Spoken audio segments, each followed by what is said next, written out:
ये शरीर में वो स्थान है जहां से जीवन भ्रूण में उतरता है। तो ये है ब्रह्मरंध्र। अगर भौतिक से परे के आयाम सतत एक लगातार सक्रिय प्रक्रिया बन जाते हैं। आप में से कुछ ने शायद अपनी शांभवी में यह महसूस किया होगा कि आपके सिर पर एक एंटेना आ गया है जो आपको जीवन का एक विशेष नजरिया दे रहा है।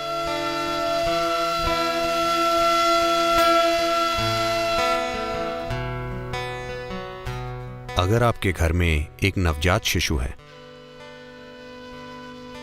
तो आप देखेंगे कि कपाल का एक विशेष हिस्सा पूरा नहीं बना है। क्या आपने ध्यान दिया है? तो बच्चे को कोमलता से संभालना होता है।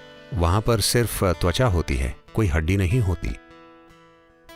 तो यौगिक शब्दावली में इस भाग को ब्रह्मरंध्र कहते हैं।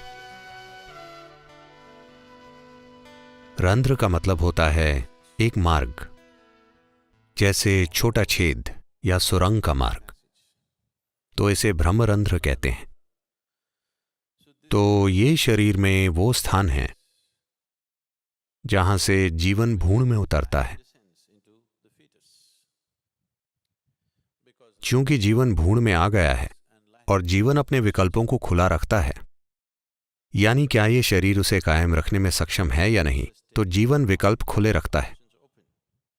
जीवन प्रक्रिया में इतनी जागरूकता होती है तो ये आखिरी मिनट तक उस चौर दरवाजे को खुला रखता है। वो इसे खुला रखना चाहता है। अगर वो अपने अस्तित्व के लिए उस शरीर को उपयोगी नहीं पाता तो वो शरीर को छोड़ देगा और ये शरीर के किसी दूसरे मार्ग से नहीं जाना चाहता। ये वहीं से जाना चाहता है जहां से आया था। एक अच्छा मेहमान हमेशा सामने के दरवाजे से अंदर आता है और सामने के दरवाजे से बाहर जाता है। अगर वो सामने के दरवाजे से आता है और पीछे के दरवाजे से बाहर जाता है तो मतलब उसने आपका घर साफ कर दिया है। So he wants to go out to the same door, so he keeps it open till the last minute. He wants to keep his choices. तो वो उसी दरवाजे से बाहर जाना चाहता है तो वो उसे खुला रखता है। आखिरी मिनट तक वो अपना विकल्प बरकरार रखना चाहता है। ऐसे कई मामले हैं।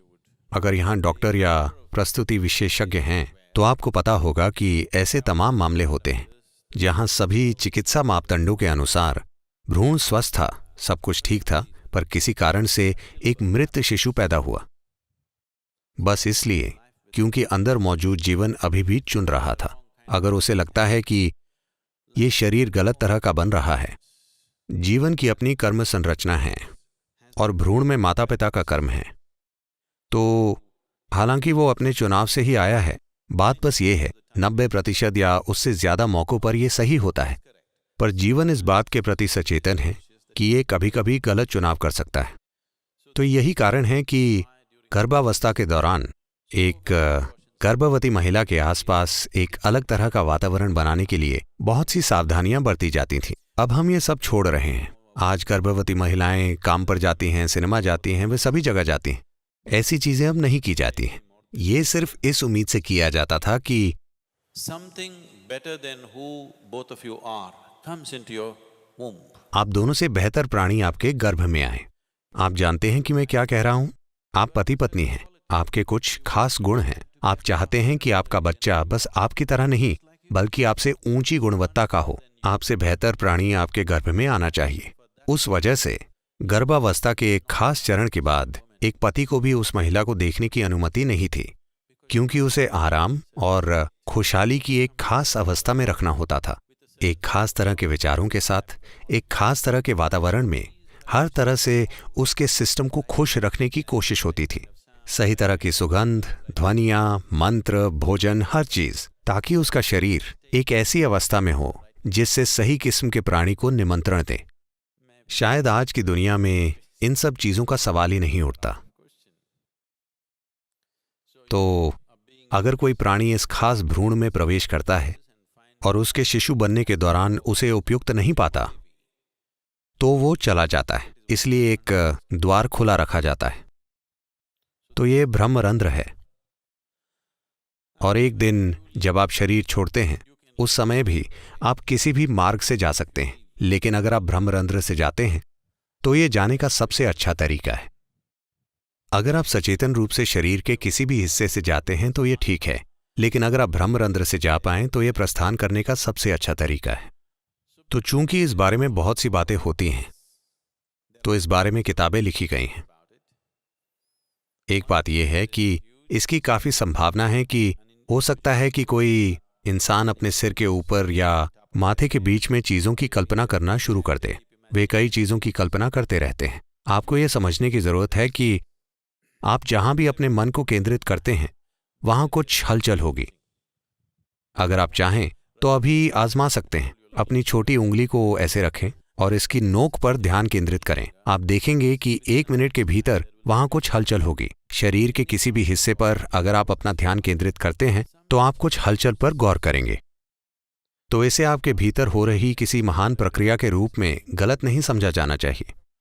बेशक थोड़ी शारीरिक हलचल यहां वहां होती रहती है। कभी कभी ऐसा आपके साथ होता है। आप सो रहे होते हैं, शरीर का कोई हिस्सा थोड़ा सा हिलता डुलता है और ये और वो। खासकर अगर आप बहुत नर्वस हों तो ऐसा आपके साथ अक्सर हो सकता है।